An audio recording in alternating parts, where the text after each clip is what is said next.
Good morning, ATD family. We are back. We've been on hiatus because I've been traveling nonstop. But when Bill messaged me saying we got to get this back up and running because we're coming into the wild card season, I said, I'm on it. Let's do it. We're ready. It's going into Labor Day weekend, so might as well do it. Well, welcome to another episode of ATD, episode 114. Bill and I have been able to stand talking to each other for 114 episodes, which is amazing as itself. I am Grand Slam Sam. That is Baseball Bill. We are here to bring you all of the best baseball knowledge going on in the league as it stands today. We're going to start this off as we always do. Baseball Bill, how are you doing on this beautiful Saturday going into Labor Day weekend? I am doing awesome, Sam. I am so excited to be back. I was just talking with a good friend of mine. They feel that Bruce Bochy is going to leave Texas and become the manager of the Giants. So I've been having a healthy debate with a good buddy of mine. Um, and I mean, it's been awesome. Buster called me yesterday and offered me the job, but I turned him down. I told him I definitely will go I 0-13 against America's team because I'm sure you did, and as much as I love you, I don't think San Francisco would. Um, because you would probably walk up into the stadium with Dodger blue on a hey, I daily was going to get basis. you free tickets, sit in the dugout with me. I mean, I would love that, but that would involve me having to fly out to San Francisco every day, and that would probably not happen. No, And no, my no, just wife a wouldn't want week, to. every week. My wife wouldn't move there. If my wife would move there, I'd be there in a heartbeat. You know that. I'd There become you your go. second. I'd become your second on the bench. I'd be the bench coach. Um, We can Sitting definitely guarantee a far, losing far, record with the far two of left us. bench. Maybe the water boy or the ball boy, if anything. Hey, with Wes in Um, charge, we can guarantee a losing record for these guys. oh, you're so funny. You're so funny. You'd force it to happen anyway. Uh, Yo, let's get um, into this morning. I mean, we got a yeah, lot to no, talk about. we do have a lot to talk about. We are first and foremost, as we always do, um, want to just mention thank you if you are listening to us on Bleacher Brothers Radio. We appreciate you joining in on the conversation and hearing what Bill and I got to talk about. If you are checking us out there, make sure you're heading over to YouTube to the Top Fan Rivalry YouTube page. Subscribe, like, comment, do all of those things you do on YouTube. Share our love with the rest of the world so they can see all the best baseball stuff we get to talk about on a weekly basis. Share the love because we love to hear what the other fans got to say about what's going on in the league. We are going to, as always, thank our sponsors for supporting us to allow us to do what we do on a weekly basis, or as I mostly like to say most weeks, considering we take hiatuses every now and then. We are going to thank Sports Basement, one of the best all-around sports shops you can find out there in the California and the West Coast region. Hmm. And then Bill has an affinity and love for the patio place. So, Bill, why don't you tell us about the Oh, patio dude, place? Patio Place is amazing. They got a showroom in Costa Mesa, California. They also got a warehouse out in Orange. These guys are absolutely amazing. Bob, the owner of it, I've had many, many conversations with Bob. He is a great, great guy. Look forward to chatting with him some more and doing some business with these guys. But we appreciate everything that they do for us, and we look forward to continuing those relationships for sure. Absolutely. We thank them for supporting us so we can do what we love to do, which is Yeah. bring you amazing baseball insights. So let's talk about what's going on in the league. I'm talking the American League this week. Bill's going to take the National League. And when we look at the American League, it is starting to take shape in a drastic way, at least in one division. But in two of these divisions, things could always shake up with the way this season has been running. In the AL East, the Blue Jays have really held strong on this lead. Three games, they have a three-game lead over the Yankees, but 3.5 game lead over the Red Sox, and the Red Sox have kicked it into another gear as we've gone into the second half of the season. Yes. Um, Rays, Orioles, well, at least the Rays are trying to, get back to the 500 realm. The Orioles are just trying to not sink to the bottom of the ocean. Um, at this point, Orioles, we'll see you next season. Took a hard loss last night to the Giants, 15-8.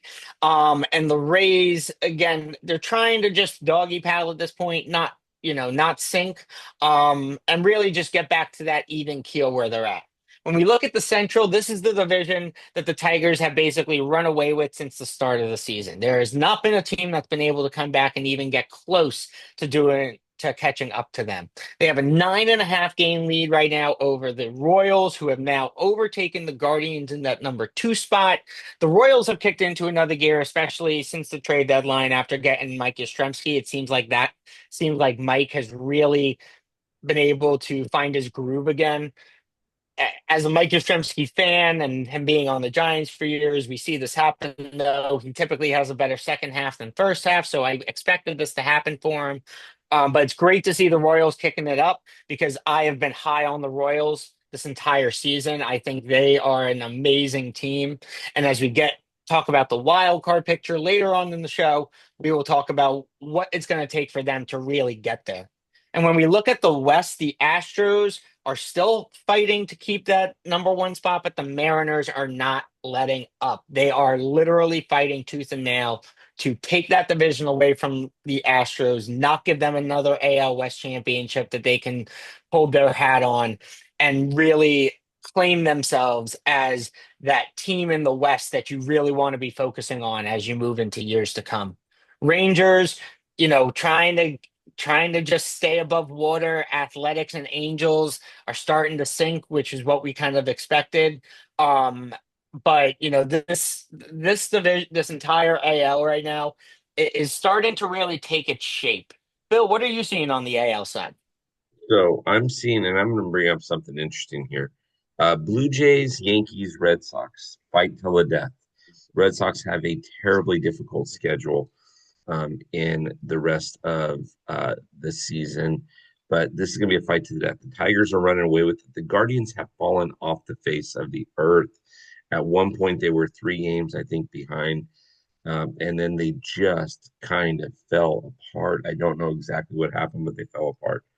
Uh, Astros and Mariners. What a great fight. Now, Sam, this weekend, and it's a wraparound series against the Angels. And talk about falling apart. How about them Angels, right? But then Hmm. September 2nd, 3rd, 4th, the Astros play the Yankees at home. Then they go to the Silver Boot series and they play 3 games in Arlington against the Rangers. After that, they go to Toronto. They play Atlanta. Then they come home and play Texas. But September 19th, 20th, and 21st, Friday, Saturday, Sunday, in Houston is Seattle.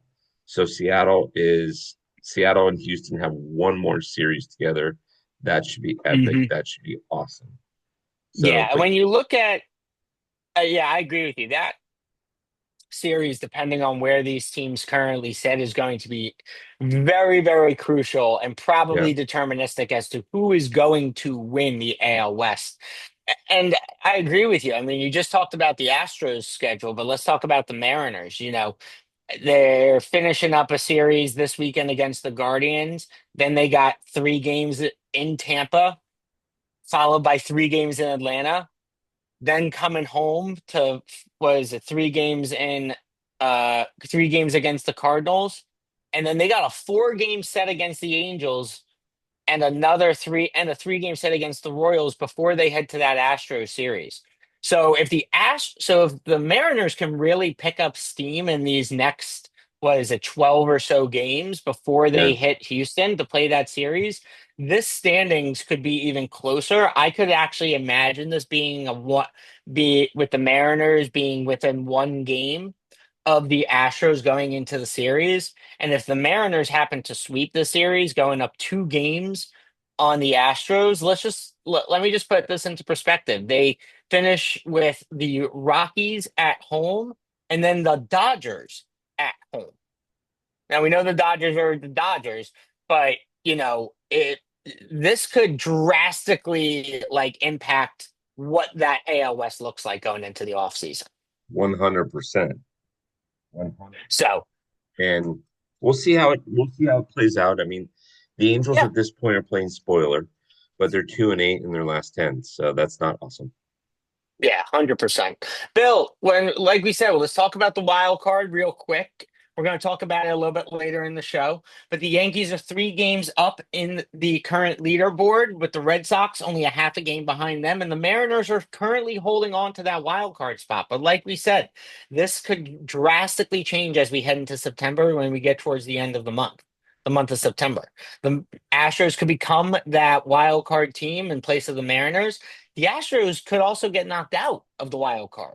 Because as you look at the teams fighting for a spot, you got the Royals, who are 3 games back. You got the Rangers 3.5 back, and the Guardians are still trying to hold strong with 4 games back. Yeah. So a lot of things could change in Yeah. this It last month of the season in this wild card picture. A could be lot of win or go things, home. and I It think it's could going be to be. win or go home. I think for any of these 6 teams right now in the wild card, it's win or go home. Mhm. You have to win. You just got Mhm. to. We'll talk again. We'll talk about it a little bit later into the show. Bill, take me through the National League. The Mets fell off the face of the planet, but then came back, and are starting to play Mets baseball again. Philadelphia is just dominating that division. Speaking of dominating, where did the Brewers come from? Holy Hannah, right? Hmm. Cubs are sticking true to that. America's team has got a 2-game lead over the Padres right now. Sam is going to enjoy that in the very near future. Um, the Giants fell off the face of the planet and then turned it around on a little 6-game winning streak here. Diamondbacks and Rockies are kind of playing spoiler, even though the Diamondbacks have an outside possibility in the wild card. They're more playing spoiler. Right now, they shut out America's team last night 3-0. So we'll see how that plays itself out. Yeah, looking at this National League, from my opinion, there is no stopping the Phillies or the Brewers. Like, there's nothing stopping these guys. Yeah. The Dodgers are doing what they do, but they've had some injuries in recent weeks that could come back to bite them as we head into September and towards the playoffs. So keep an eye on that, on the Dodgers, as we go into this last month of the season. Again, I there's a lot of things that could happen. I'm not saying that like the Giants are going to come back and win this division. I don't think that's going to happen. But don't be surprised if the Padres and the Dodgers fight it out towards the end of the month. It's going to be competitive between those two teams as we get towards the middle to end of September. Well, what's important is as of last night, now the Phillies win last night, the Dodgers lose. There's a half a game that separates those two. Why that becomes important is because the person that has the better record gets the first round bye. The other team has to play the wild card round. So right now, America's team would have to play the wild card round versus the Phillies. Now, at the Right. Phillies, it's amazing. But what you're going to end up seeing though is you're going to end up seeing 3 division leaders getting at least 90 plus wins. I would say probably 93 to 95 plus wins. Milwaukee has an outside chance for 100 wins this season. Yeah, no, 100%. I think of all three of the leaders currently in the National League. The Brewers have, actually, I would say, when you look at all of the leaders across the AL and the NL, the Brewers, in my opinion, are the only team that has a shot of hitting 100 wins. Yeah, yeah. Now there is another team that has a shot for 100, just not wins. Yes, well, that we know that that's what's going to happen, and we congratulate the Rockies. We'll pre-congratulate the Rockies now for being the first to 100 There's 200. losses. Yeah. Um, when we Yay. touch, yay, when we touch on the National League wild card real quick before we talk about it a little bit later, Cubs have a 4 game lead, Padres a 2 game lead, and the Mets are at the are really on the borderline there. Reds They're have plus five are five. 5 games. What? They're The Mets are okay. plus Yeah. five. Okay. The Mets are +5. The Reds are 5 games out. Giants are 6 games out. Diamondbacks are 6.5 games out. Not out of the realm of any of these teams. Make it like all of these teams. This could easily flip in Mhm. this last month. While 100%. the just like the American League wild card, this one I think is even going to be more competitive because I think this could absolutely flip flop itself. And you could actually see, again, we talked about earlier this season, and I'll bring it back up. It's not out of the realm of possibility of seeing three NL West teams in this wild card. No, not out of the, but very, very, very slim. I agree with you. It'll be very slim, but it would also be really, I think it'd be really cool to see two teams represented from each division in this wild card and not have one division dominate in the wild card in the postseason over another, like you currently are seeing in the American League. Yeah. Um, so let's talk about the injury report. As we said 3 weeks ago, at this point in the season, we don't talk about who's coming back. We just talk about who's out for the rest of it. So when we look at this list, we're not going to go through every name. If you're listening to this on Bleacher Brothers Radio, make sure you get to the YouTube channel, like, subscribe, comment, do all that good stuff. Make sure you're checking us out every week on YouTube. But when we look at this entire list, and there was a slight error in this list because I believe I put the wrong team name on one of these guys, which I'm 90% certain that I did. And for that, I apologize. There's always going to be 1 week, or there's always going to be one little mess up on my end on this. So I take the onus on it. Um, but the most impactful injury on this list, without a shadow of a doubt, is Zach Wheeler.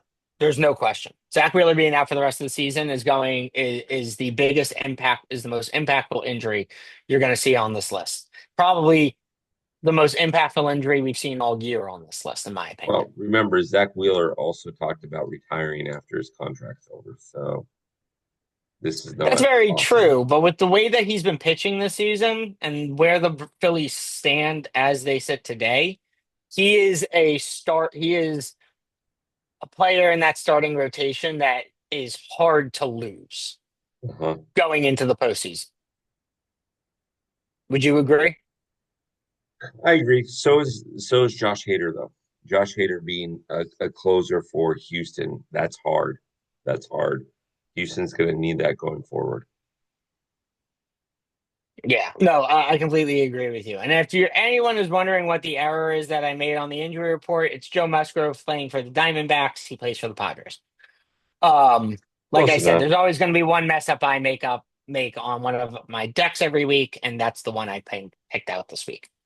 Um, let's thank really quickly our sponsors, the Sports Basement and Patio Place, for supporting us and allowing us to do what we do on a weekly basis, which is give you the best baseball insights going on in the league as it sits today. We want to keep this moving because we got a lot to talk about. But when we talk about the stolen base count, we've had a drastic skid in the number of stolen bases we've seen throughout Mhm. the season.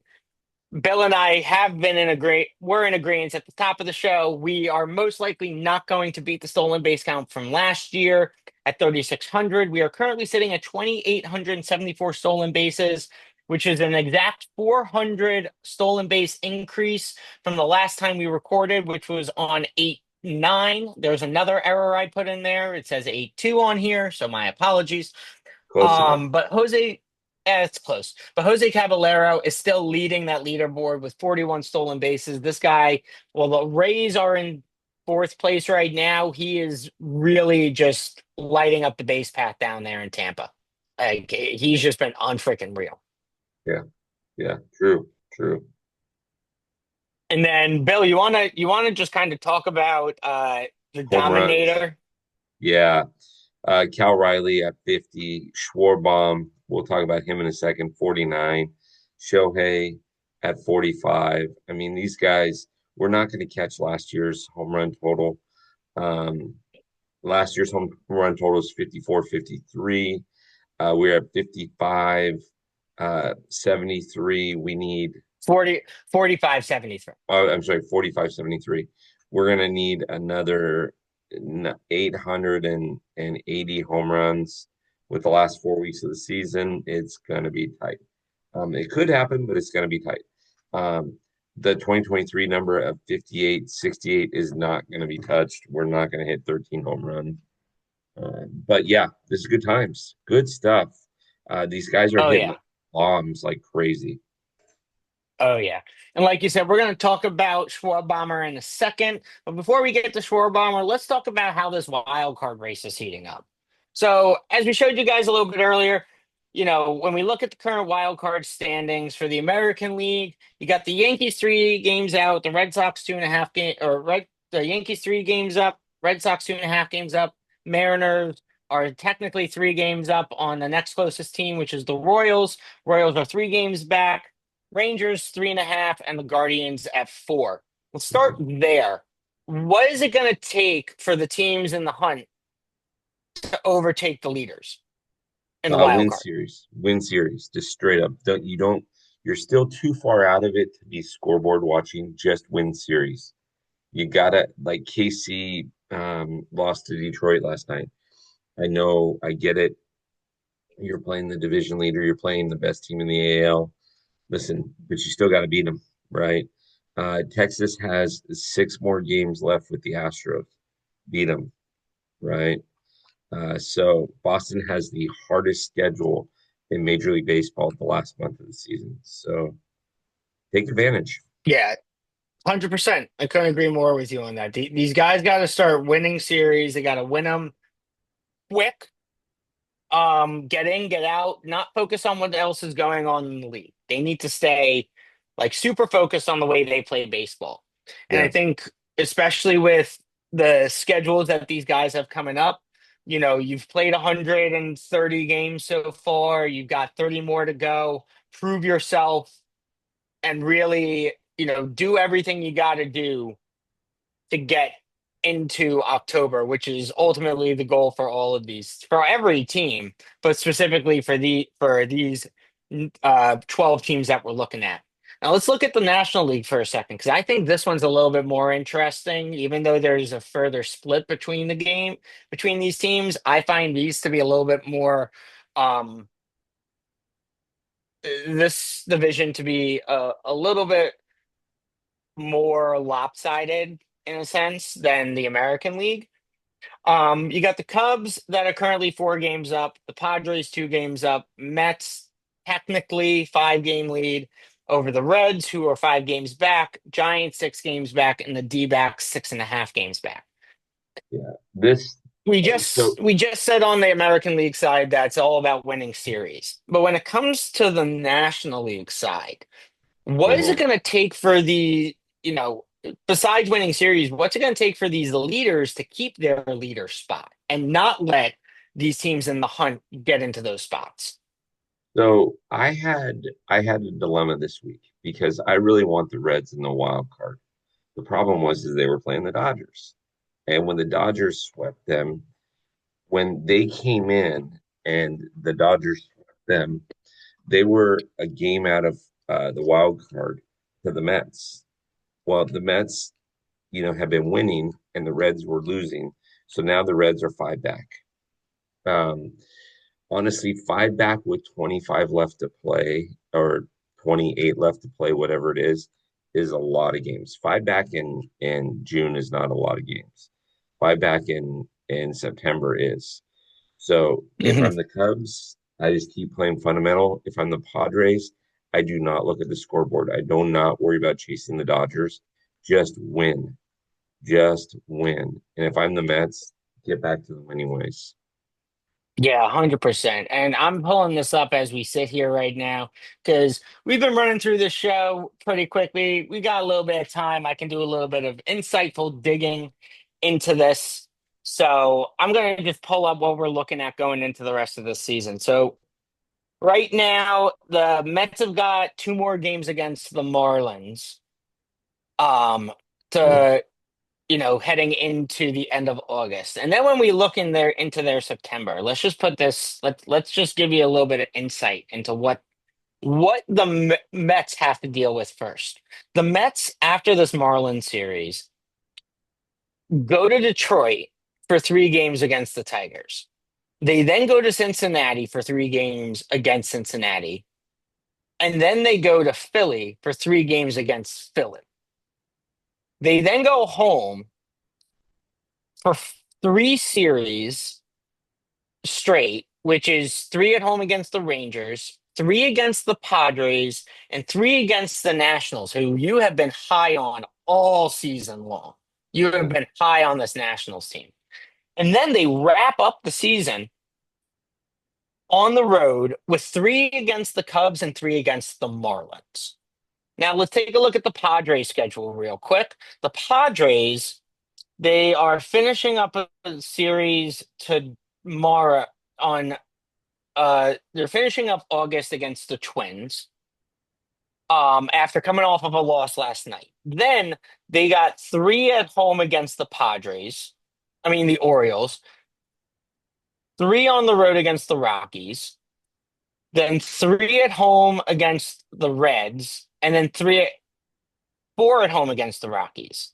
Then they got the Mets series where they go out to New York, and then they finish up with, and then they got what, three against the White Sox on four, yeah, three against the White Sox on the road, three against the best team in baseball currently as it sits today, the Brewers, and then three games at home against the Diamondbacks, who are in the hunt. And when you look at the way the Cubs finish out the season, they're finishing up August with two games against the Rockies. Then they got three games against the Braves, three games against the Nationals, three game on the road in Atlanta for three, back home against Tampa for three, then on the road against the Pirates for three, four against the Reds away. Then they play the Mets, and they finish out September at home against the Cardinals. So when you look at the schedules for these three teams, they've all got opportunities to flip flop this entire wild card picture, because none of them, I would say, except maybe the Padres, have an easy road to October. Maybe, but a I think lot the of teams Padres like to have the play easiest spoiler. road just because they've got as many games as they have against the Rockies. A lot of teams like to play spoiler, and that Mets Red series is going to be huge. That one's probably the biggest one that you read off. Yeah. And we just talked about the Met, we talked about the teams in the leaderboard on the National League side. But as I pull this up, let's talk about the teams that are in the hunt. So when you look at the Reds schedule to finish out the season, they're finishing up tomorrow, today and tomorrow against the Cardinals at home. Then they got the Blue Jays at home, the Mets, as we talked about, at home, on the road against the Padres. Then they're on the road against the Athletics. Then they're on the road against the Cardinals, back home for the Cubs for three, home for the Pirates for three, and then they finish up the year against the Brewers for three in Milwaukee. When you look at the Giants, rest of the schedule, which I should know off the top of my head being a Giants fan, but I don't because I have many other things going on in my head. And unfortunately, this is the secondary thing on that list. They finish up against they finish up August against the Orioles in San Francisco. Then they go to Colorado for three. Then they're in St. Louis for three. They're home for the Diamondbacks for three. Then they got the Dodgers for three at home. Back on the road against the Diamondbacks again for three. Then they're on the road against the Dodgers for three. And then they finish up against the Cardinals for three and the Rockies for three at home. And finally, the Diamondbacks, who have been talked about in all of these series consistently because they have a lot of games against two of these teams, unfortunately, for some obscene reason. They're finishing up a series against the Dodgers in August. Then they're home against the Rangers, home against the Red Sox, on the road with the Giants, but then they're on the road against the Twins, back home for the Giants series. Then they've got Philly, and then the Dodgers, and then they finish on the road against the Padres. So out of the teams in the hunt, the two teams that I think have the hardest series, honestly, are the Giants and the Diamondbacks. The Reds, I think, have are looking when you look at the schedule as a whole out of the last month. The Reds have the easiest schedule base to make the playoffs Mhm. than any of these six teams. Probably true. Probably true. So, Probably so true. last question I have for you before we move to the last subject is, how is this wild card going to end up in the National League? Are we going to see the three teams on top stay there, or are we going to see a move? Uh, Probably stay there. If anybody's gonna move, um, I don't know. I don't know. The Reds got a shot at it. I just don't know if they knock out the Mets or if they knock out the Padres. So we'll see. Fair enough. But we got four So minutes left in the show, Sam. So let's keep moving.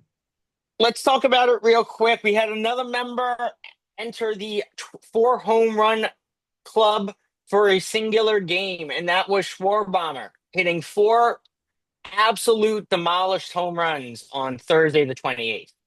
So, wanted to just quickly highlight the last six before Schwarber hit this mark. Um, which it's pretty incredible when you think of how these players have hit. So you got a rookie in Nick Kurtz for the A's who did it in July. You have Eugenio Suarez who did it like right before, like, earlier this season for the D backs. Hmm. Then you got JD, the the journeyman, JD Martinez, do it in for the D backs.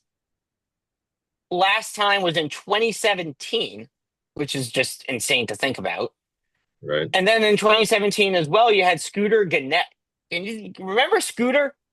Good old Scooter. Scooty. Good old Scooter. And I always pictured him actually riding a scooter like onto the field to get to like his thing. I thought that'd be hilarious if he did it, make it fun, but he never Mhm. did.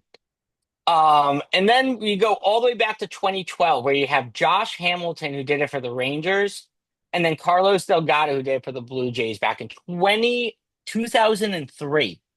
So, Bill, real quick, how hard is it to hit four home runs in a game? How hard is it to hit one home run in a game? I mean, imagine hitting four. That's just absolutely freaking amazing. And Kyle Schwarber had a chance for a fifth one that night. And Yeah. so, And you told me this stat at the beginning of the show. He would have been the only player in baseball history to have hit five home runs in a single game if he had done it. right, right, right. Exactly. Exactly. So, Sean Green went 6 for 6 against Milwaukee years ago with 3 home runs. I thought he actually hit four, but Jackson corrected me when I was looking different stats up. But yeah, that was pretty cool. Yeah, it's congratulations, Schwarber, for hitting a milestone in your career Well, and joining a very elite club. It's crazy to see, and we're so happy for you to have done it. Um, so as we wrap the show up, Bill, take me through your schedule. yep. Ashley is on Monday. Nicole, White Sox fan, new guest. Tuesday, Wednesday, we've got the weekly review with Jackson. Thursday, Unraveling Baseball with Mike from Heads Up Sports Cards. And of course, Friday, the first Friday of the month, is Two Girls with the Yaps. Good stuff Gotta there. love that. Gotta love those two girls with the apps coming on and doing what they do. 1000%.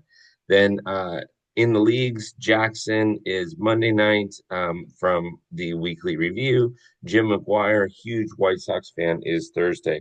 With those shows, we always do 15 minutes or so with their team and then 15 minutes playing start one, bench one, cut one. It is awesome.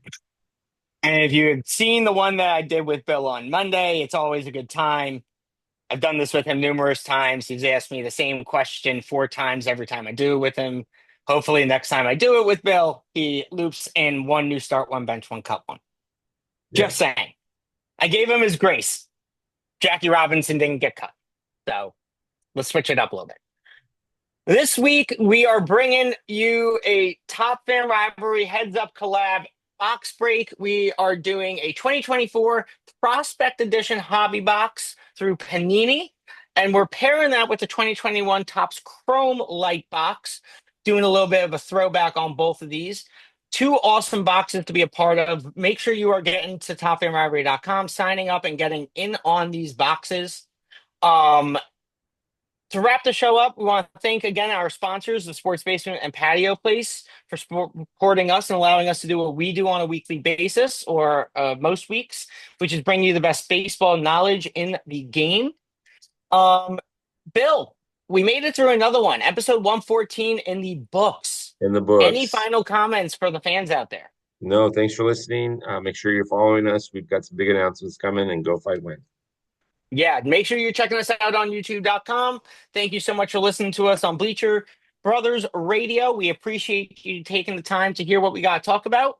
My name's Grand Slam Sam. That's Baseball Bill. As always, make sure you're checking out topfanrivalry.com for new articles, podcasts, merch. Join the t-shirt in the 27 Outs Club.